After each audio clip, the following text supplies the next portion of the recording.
A Casvarian a Tree by Toru Dutt। आज हम लोग इस चैप्टर को डिस्कस करेंगे।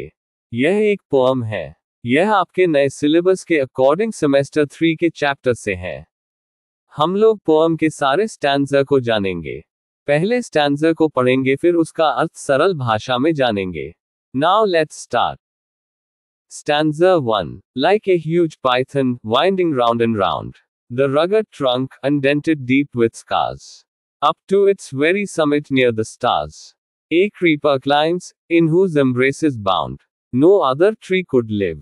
But gallantly, the giant wears the scarf, and flowers are hung in crimson clusters all the boughs among, whereon all day are gathered bird and bee, and oft at nights the garden overflows with one sweet song that seems to have no close, sung darkling from a tree, while men A Casvarian a Tree by Toru Dutt का पहला stanza वृक्ष की छवि से शुरू होता है। कवि को याद है कि पेड़ को अजगर जैसी लता ने जकड़ रखा था। इसकी पकड़ इतनी मजबूत थी कि इसने तने पर निशान छोड़ दिया था। कवि आगे कहते हैं कि कोई भी दूसरा पेड़ इस पकड़ को नहीं संभाल सकता था, क्योंकि यह बहुत मजबूत है, लेकिन उनके पेड़ ने ऐसा किया। साथ ही विशाल पेड़ ने गर्व से उन निशानों को दुपट्टे की तरह पहना है जो इसकी ताकत का प्रतिनिधित्व करते हैं। इसकी ताकत का और अधिक वर्णन करने के लिए कवि कहते हैं कि यह हर शाखा में लाल फूलों से भरा हुआ है, जैसे कि एक मुकुट जो पक्षियों और मधुमक्खियों को आमंत्रित करता है।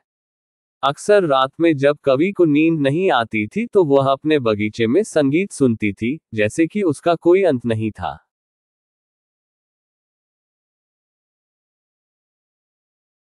When first my casement is wide open thrown, at dawn my eyes delighted on it rest.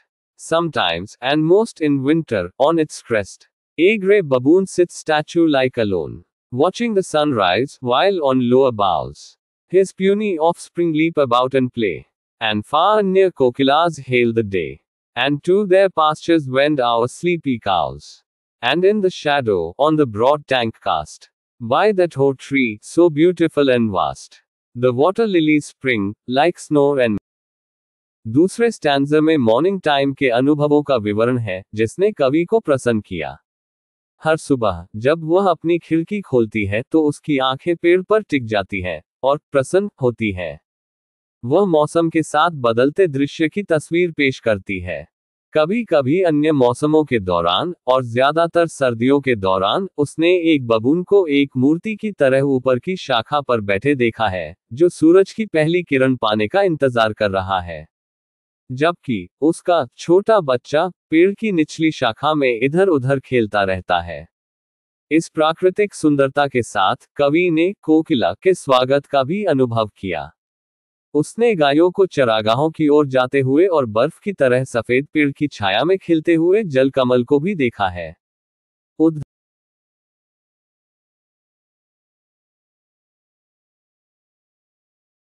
Stanza 3. But not because of its magnificence. Dear is the Casvarianer to my soul. Beneath it we have played, though years may roll. O sweet companions, loved with love intense. For your sakes, shall the tree be ever dear. Blent with your images, it shall arise in memory, till the hot tears blind mine eyes. What is that dirge-like murmur that I hear? Like the sea breaking on a shingle beach. It is the tree's lament, and eerie speech, that haply to the unknown land may reach. Stanza 3 कवि अपने से जुड़ी यादों में अधिक मशगूल हो जाती है। वह टिप्पणी करती है कि पेड़ हमेशा उसके लिए प्रिय क्यों रहेगा। सुबह के आनंद के अलावा, पेड़ उसे अपने भाई बहनों के साथ खेले जाने वाले समय की याद दिलाता है। पेड़ उनकी यादों के साथ घुलमिलकर उसे उनके द्वारा साझा किए गए गहन प्रेम की छवियां देता है, जिससे कवि की आंखों में आंसू आ जाते हैं। कवि उन दिवंगत आत्माओं के लिए शोक मनाती है, क्योंकि वह यादों की गलियों में सोचती है, और वह कल्पना करती है कि पेड़ उसके नुकसान को साझा करता है, जिसे वह शोक जैसी बड़बड़ाहट के रूप में सुनती है, जो कंकड़ समुद्र तट पर टूटती लहरों की तरह है। Stanza 4. Unknown, yet well known to the eye of faith. Ah, I have heard that wail far, far away. In distant lands, by many a sheltered bay, when slumbered in his cave the water wraith, and the waves gently kissed the classic shore of France or Italy, beneath the moon, when earth lay tranced in a dreamless swoon. And every time the music rose before mine inner vision rose a form sublime.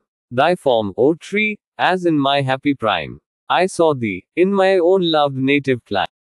Stanza 4 में कवि ने पेड़ के साथ गहरा संबंध प्रस्तुत किया है। लहरों की छवि के माध्यम से वह हमें एक विदेशी भूमि पर ले जाती है जो अज्ञात फिर भी प्रसिद्ध है, जहां लहरें धीरे धीरे क्लासिक तट को चूमती हैं। जब भी लहरों को छूने वाली यह संगीत उठती है तो ये कवि की आंखों के सामने पेड़ की याद को जगाती है जिसे उसने अपनी युवावस्था में देखा था। Stanza 5. Therefore I fain would consecrate a lay unto thy honor, tree, beloved of those who now in blessed sleep, for I repose. Dearer than life to me, alas, were they. Mayst thou be numbered when my days are done, with deathless trees like those in Borrowdale, under whose awful branches lingered pale fear, trembling hope, and death, the skeleton, and time the shadow, and though weak the verse, that would thy beauty fain, O fain rehearse. May love defend thee from oblivion's curse. Stanza 5 में narrator casuarina पेड़ के सम्मान में कुछ बनाना चाहता है। उन लोगों के लिए जो प्रिय थे, जो शांति से आराम कर रहे हैं, उन्होंने इसे प्यार किया। वह चाहती है कि पेड़ बोरोडेल के उन पेड़ों की तरह लंबे समय तक जीवित रहे, जो वर्ड्सवर्थ के यू ट्रीज का संदर्भ देते हैं। साथ ही वह इंग्लैंड के पेड़ों को कैसुरीना पेड़ से अलग करने का प्रयास करती है, जो उसकी अलग अलग भावनाओं से जुड़ता है। कैसुरीना पेड़ पुरानी यादों, लालसा और स्मृति का प्रतीक है, जबकि इंग्लैंड के पेड़ उसके अलगाव को दर्शाते हैं। कविता की अंतिम पंक्तियां एक लिखित स्मृति के रूप में कविता के विचार को रेखांकित करती हैं। कवि पेड़ और उसकी कविता को समय के कहर से बचाने के लिए प्रेम की तलाश करता है। Thank you all.